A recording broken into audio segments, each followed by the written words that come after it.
So ಈ ಘಟನೆ ಆಗ್ತಾ ಇದ್ದ ಹಾಗೇನೆ ಡಿಸಿಎಂ ಡಿಕೆ ಶಿವಕುಮಾರ್ ಸ್ಥಳಕ್ಕೆ ಭೇಟಿ ಕೊಟ್ಟಿದ್ದಾರೆ. ಈಗ ಮಧ್ಯಾಹ್ನ ಅವರು ಅಲ್ಲಿ ಕೊಪ್ಪಳಕ್ಕೆ ಬಂದು ಭೇಟಿ ಕೊಟ್ಟಿದ್ದಾರೆ, ಟಿಬಿ ಡ್ಯಾಮ್ಗೆ ಭೇಟಿ ಕೊಟ್ಟಿದ್ದಾರೆ. ಏನಿದೆ ಪರಿಸ್ಥಿತಿ ಅಂತ ಅವ್ರು ಏನು ಹೇಳಿದ್ರು ಡಿಕೆ ಶಿವಕುಮಾರ್, ನೀರು ಉಳಿಸಕ್ಕೆ ಶತಪ್ರಯತ್ನ ಮಾಡ್ತೀವಿ ನಾವು ಅಂತ ಹೇಳಿದ್ದಾರೆ.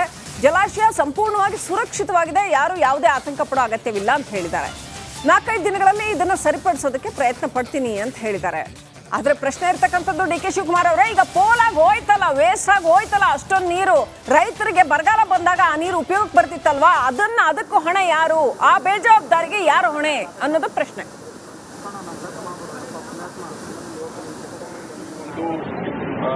ಈ ಪ್ರದೇಶದಲ್ಲಿ 2 ಕಿಲೋಮೀಟರ್ನಲ್ಲಿ ಯಾರು ಕೂಡ ಓಡಾಡದಂಗೆ ಆದೇಶವನ್ನು ಕೂಡ ಕೊಡ್ತಾ ಇದ್ದೀವಿ. ಎಲ್ಲರೂ ಕೂಡ ಸಹಕಾರ ಕೊಡಬೇಕು.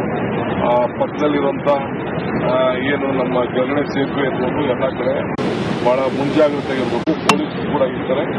ಯಾರು ಅಫಿಷಿಯಲ್ಸ್ ಬಿಟ್ಟರೆ ಯಾವ ರಾಜಕಾರಣಿಗಳು ಕೂಡ ಇಲ್ಲಿ ಬಂದು ನೋಡಿಕೊಂಡು ಇಲ್ಲಿ ಎಮರ್ಜೆನ್ಸಿ ಅಂತ ನೋಡಕ್ಕೆ ಬ್ರೀಫ್ ಮಾಡಕ್ಕೆ ಯಾರಿಗೂ ಕೂಡ ಅವಕಾಶ ಕೊಡೋದಿಲ್ಲ. ಇದು ಬಹಳ ಟೆಕ್ನಿಕಲ್ ವಿಚಾರ ಇದೆ. ಈ ದೇಶದ ಸಂಪತ್ತಿದೆ, ಈ ಸಂಪತ್ತನ್ನು ನಾವು ಕಾಪಾಡಬೇಕಂದು ಆ ದೃಷ್ಟಿಯಿಂದ ಇವತ್ತು ನಾವು ಕೆಲಸವನ್ನು. ಜಲಾಶಯದ ಕೆಳಭಾಗದಲ್ಲಿ ಈಗ ಜನಸಂಚಾರಕ್ಕೆ ನಿರ್ಬಂಧ ಹೇರಲಾಗಿದೆ. 2 ಕಿಲೋಮೀಟರ್ ವ್ಯಾಪ್ತಿಯಲ್ಲಿ ಸಾರ್ವಜನಿಕ ಸಂಚಾರಕ್ಕೆ ನಿರ್ಬಂಧ ಹೇರಲಾಗಿದೆ. ತುಂಗಭದ್ರಾ ಜಲಾಶಯದ ಕೆಳಭಾಗದ 2 ಕಿಲೋಮೀಟರ್ ವ್ಯಾಪ್ತಿನಲ್ಲಿ ಆಗಸ್ಟ್ 13ನೇ ತಾರೀಕು ಇಲ್ಲಿ ಬಾಗಿನ ಅರ್ಪಣೆ ಕಾರ್ಯಕ್ರಮ ಇತ್ತು. ಮುಖ್ಯಮಂತ್ರಿಗಳು ಬರಬೇಕಾಗಿತ್ತು. ಈಗ ಗೇಟ್ ದುರಸ್ತಿಗೆ ಬಂದಿರೋದ್ರಿಂದ ಆ ಕಾರ್ಯಕ್ರಮ ಕ್ಯಾನ್ಸಲ್ ಆಗಿದೆ. ಗೇಟ್ ದುರಸ್ತಿ ಕಾರ್ಯವೇ ಮೊದಲ ಆದ್ಯತೆ ಅಂತ ಹೇಳಲಾಗಿದೆ.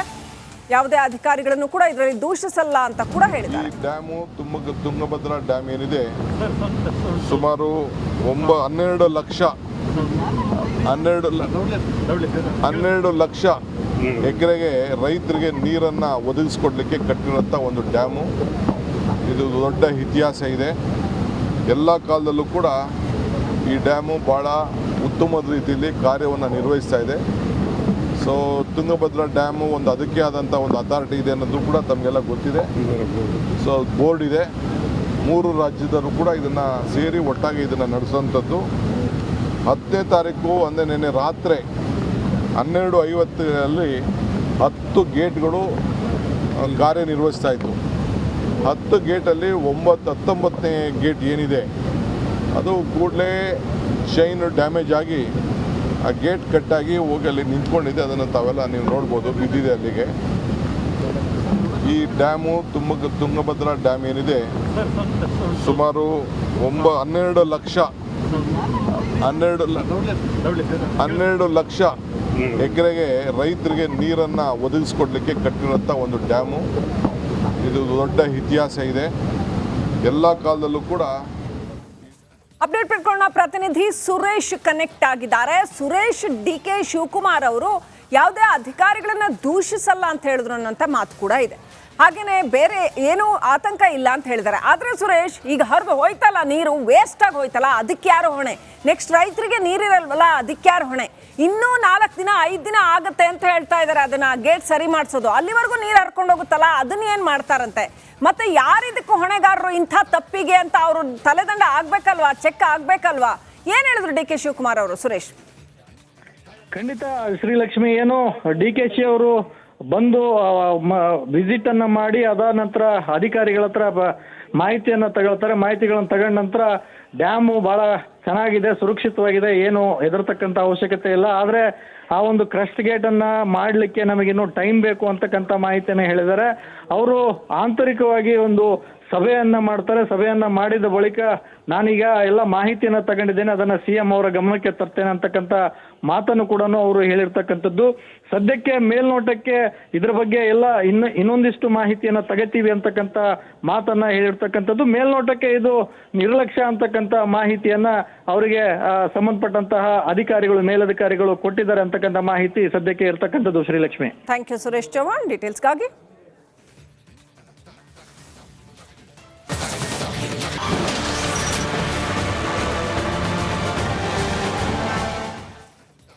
ಟಿಬಿ ಡ್ಯಾಮ್ ಟೆನ್ಷನ್ ಇವತ್ತು ಬೆಳಗ್ಗೆ ನಿನ್ನೆ ರಾತ್ರಿ ಘಟಿಸಿರ್ತಕ್ಕಂಥ ಘಟನೆ ಇವತ್ತು ಬೆಳಗ್ಗೆಯಿಂದ ರಿಪಬ್ಲಿಕ್ ಕನ್ನಡ ಅದರ ಸಂಪೂರ್ಣ ಅಪ್ಡೇಟ್ ಅನ್ನ ಕೊಡ್ತಾ ಇದೆ. ಅಷ್ಟೇ ಅಲ್ಲ, ಏನೇನಾಯ್ತು, ಹೇಗೆ ನಡೀತಾ ಆ ಒಂದು ಘಟನೆ, ಗೇಟ್ ಹೇಗೆ ಕ್ರಶ್ ಆಗಿ ಬಿತ್ತು ನೀರಿಗೆ ಅನ್ನುವಂಥದ್ದು, ಆ ಚೈನ್ ಕಟ್ ಆಗಿರುವಂಥದ್ದು, ಪ್ರತಿಯೊಂದು ಡೀಟೇಲ್ಸ್ ಅನ್ನು ಕೂಡ ಪ್ರತಿಯೊಂದು ಡೀಟೇಲ್ಸ್ ಅನ್ನು ಕೂಡ ಘಟನಾ ಸ್ಥಳದಿಂದ ರಿಪಬ್ಲಿಕ್ ಕನ್ನಡ ಎಕ್ಸ್ಕ್ಲೂಸಿವ್ ಆಗಿ ರಿಪೋರ್ಟ್ ಮಾಡಿದೆ.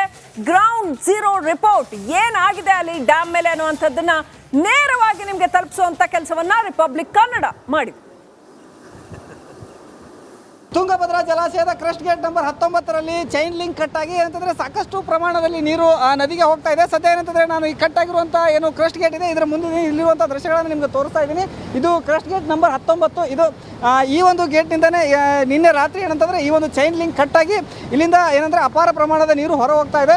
ಈಗಾಗಲೇ ಏನಂತಂದ್ರೆ ನೀವು ದೃಶ್ಯಗಳಲ್ಲೂ ಕೂಡ ನೋಡ್ತಾ ಇರ್ಬೋದು. ಏನು ಕಟ್ ಆಗಿರುವಂಥ ಏನು ಚೈನ್ ಲಿಂಕ್ ಏನಿದೆ ಇದೇ ಒಂದು ಚೈನ್ ಲಿಂಕ್ ಅಂತ ಹೇಳ್ಬೋದು. ಇದ್ರ ಕೆಳಗಡೆ ಏನು ಕ್ರಸ್ಟ್ ಗೇಟ್ ಇತ್ತು, ನೀರಿನ ಪ್ರಮಾಣ ಏನು ಜಾಸ್ತಿ ಆಗ್ತಾನೆ ಬಂತು. ಈ ನೀರಿನ ಪ್ರೆಷರ್ಗೆ ಈ ಒಂದು ಚೈನ್ ಲಿಂಕ್ ಏನಿದೆ ಇದು ಕಟ್ ಆಗಿದೆ. ನಿನ್ನೆ ರಾತ್ರಿ ಸುಮಾರು 10:30ರಿಂದ 11 ಗಂಟೆ ಸುಮಾರಿಗೆ ಈ ಒಂದು ಕ್ರಸ್ಟ್ ಗೇಟ್ ಓಪನ್ ಆಗಿದ್ದು ಅಪಾರ ಪ್ರಮಾಣದಲ್ಲಿ ಈ ನೀರು ಇಲ್ಲಿಂದ ಹೋಗ್ತಾ ಇದೆ. ಇದು ಒಂದೇ ಒಂದು ಕ್ರಸ್ಟ್ ಗೇಟಿಂದಲೇ ಸುಮಾರು ಏನು 35,000 ಕ್ಯೂಸೆಕ್ ನೀರು ಹೊರ ಹೋಗ್ತಾ ಇದೆ. ಈಗಾಗಲೇ ಡ್ಯಾಮ್ನಲ್ಲಿ 105 TMC ನೀರು ಸಂಪೂರ್ಣವಾಗಿ ಭರ್ತಿಯಾಗಿತ್ತು. ಇನ್ನೇನು ಅಂದರೆ 13ನೇ ತಾರೀಕು, ಇದೇ ತಿಂಗಳು 13ನೇ ತಾರೀಕು CM ಅವರು ಕೂಡ ಇಲ್ಲಿ ಆಗಮಿಸಿ ಒಂದು ಬಾಗಿನವನ್ನು ಅರ್ಪಿಸುವಂಥ ಒಂದು ಕಾರ್ಯಕ್ರಮ ಕೂಡ ಇತ್ತು. ಆದರೆ ನಿನ್ನೆ ರಾತ್ರಿ ಏಕಾಏಕಿ ಈ ಒಂದು ಚೈನ್ ಲಿಂಕ್ ಕಟ್ಟಾಗಿರೋದ್ರಿಂದ ಸಾಕಷ್ಟು ಪ್ರಮಾಣದ ನೀರು ನದಿಗೆ ಹೋಗ್ತಾ ಇದೆ. ಈಗಾಗಲೇ ಏನಂತಂದರೆ ನದಿಗೆ ಏನು ಈ ಒಂದು ಗೇಟನ್ನು ವಾಪಸ್ ದುರಸ್ತಿ ಮಾಡಬೇಕಂದ್ರೆ ಸುಮಾರು 60 TMC ನೀರನ್ನು ಖಾಲಿ ಮಾಡಬೇಕು ಅನ್ನುವಂಥ ಒಂದು ಮಾತನ್ನು ಇಲ್ಲಿರುವಂಥ ಅಧಿಕಾರಿಗಳು ಹೇಳ್ತಾ ಇದ್ದಾರೆ. ಈಗಾಗಲೇ DCM ಅವರು ಕೂಡ ಇಲ್ಲಿ ಒಂದು ಭೇಟಿಯನ್ನು ನೀಡಿ ಇದ್ರ ಬಗ್ಗೆ ಒಂದು ಏನಂತಂದರೆ ಈಗಾಗಲೇ ಅಧಿಕಾರಿಗಳಿಂದ ಮಾಹಿತಿಯನ್ನು ಕೂಡ ಪಡೆದುಕೊಂಡಿದ್ದಾರೆ.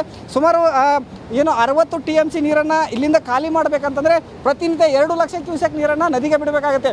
ಒಂದು ದಿವಸಕ್ಕೆ 2 ಲಕ್ಷ ಕ್ಯೂಸೆಕ್ ನೀರನ್ನು ನದಿಗೆ ಬಿಟ್ಟರೆ ಸುಮಾರು ಏನಂತಂದರೆ ನದಿ ಪಾತ್ರದಲ್ಲಿರುವಂಥ ಸಾಕಷ್ಟು ಹಳ್ಳಿಗಳಿರ್ಬೋದು, ಜಮೀನುಗಳಿರ್ಬೋದು ಕೂಡ ಇವೆಲ್ಲವಕ್ಕೂ ಕೂಡ ಏನಂತಂದರೆ ಪ್ರವಾಹದ ಭೀತಿ ಎದುರಾಗಿದೆ. ಇವತ್ತಿಗೂ ಅಂದರೆ ಈಗ ಸದ್ಯಕ್ಕೆ 1 ಲಕ್ಷ ಕ್ಯೂಸೆಕ್ ನೀರನ್ನು ನದಿಯಿಂದ ಹೊರಗಡೆ ಬಿಡಲಾಗ್ತಾ ಇದೆ. ಇದರಿಂದ ಈಗಾಗಲೇ ನದಿ ಪಾತ್ರದಲ್ಲಿ ಸಾಕಷ್ಟು ಏನಂತಾರೆ ಮುನ್ನೆಚ್ಚರಿಕೆ ಕ್ರಮಗಳನ್ನು ಕೂಡ ಜಿಲ್ಲಾಡಳಿತ ಮತ್ತು ಡ್ಯಾಮ್ ಅಧಿಕಾರಿಗಳು ಕೈಗೊಂಡಿದ್ದಾರೆ. ಈಗಾಗಲೇ ಏನು ಜನರಿಗೆ ಒಂದು ಮಾಹಿತಿಯನ್ನು ಕೊಡ್ತಾ ಇದ್ದಾರೆ, ಡಂಗುರವನ್ನು ಸಾರ್ತಾ ಇದ್ದಾರೆ, ಸಾಮಾಜಿಕ ಜಾಲತಾಣಗಳ ಮೂಲಕ ಕೂಡ ಮಾಹಿತಿಯನ್ನು ಕೊಡ್ತಾ ಇದ್ದಾರೆ.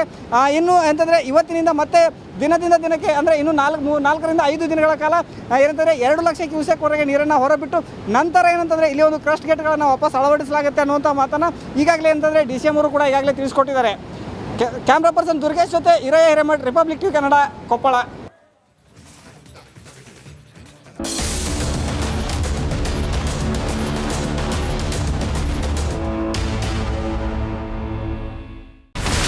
ಇಲ್ಲಿರುವಂತ ಈ ಒಂದು ಗುಡ್ಡ ಕುಸಿದ ಪರಿಣಾಮ ಯಾವ ರೀತಿಯಾಗಿತ್ತು ಅಂತಂದ್ರೆ ಗಂಗಾವಳಿ ನದಿ ಪಕ್ಕದಲ್ಲಿರುವಂತಹ ಉಳುವರ ಎನ್ನುವ ಗ್ರಾಮ ಸಂಪೂರ್ಣವಾಗಿ ಇವತ್ತು ನಾಶ ಆಗಿದೆ. ಮನೆ ಮಠ ಏನಿಲ್ಲ, ಎಲ್ಲ ಹೋಗ್ಬಿಟ್ಟಿದೆ.